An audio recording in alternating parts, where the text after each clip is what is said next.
લક્ષ્ય ન્યૂઝ, એક નજર, એક લક્ષ્ય. અમરેલી જિલ્લાના જાફરાબાદમાં 6 ડિસેમ્બર 2025 હોમગાર્ડ્સ ડે નિમિત્તે જાફરાબાદ યુનિટ ખાતે 4 પ્રેમડા અલગ અલગ માર્ચ પર પાસ વૃક્ષારોપણ તેમજ સ્વચ્છતા અભિયાન સાયકલ રેલી પ્રભાત ફેરીનું આયોજન કરી કાર્યક્રમ યોજવામાં આવ્યો, જેમાં જાફરાબાદ હોમગાર્ડ્સ યુનિટના કમાન્ડિંગ ઓફિસર અરવિંદભાઈ એમ બારિયા તેમજ એનસીઓ અને હોમગાર્ડ જવાનોએ ઉત્સાહભેર ભાગ લઈ 6 ડિસેમ્બર હોમગાર્ડ ડેની ઉજવણી કરી, જેમાં જાફરાબાદ હોમગાર્ડ યુનિટના કમાન્ડિંગ ઓફિસર એમ બારૈયાએ જણાવેલ કે હોમગાર્ડ અને માનવ સેવાના જોડાયેલું સ્વૈચ્છિક દળ છે, જે પૂર ભૂકંપ જેવી ઇમરજન્સી કટોકટીમાં ખડે પગે રહી લોકોની સેવાઓ પર હંમેશા તત્પર રહે છે.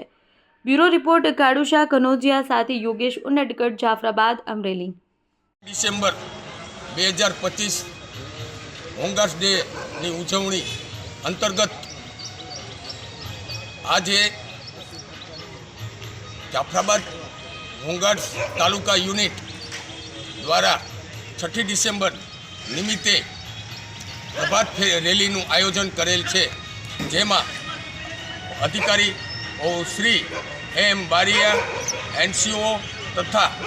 હોમગાર્ડ જવાનોએ ઉત્સાહપૂર્વક ભાગ લીધેલ છે.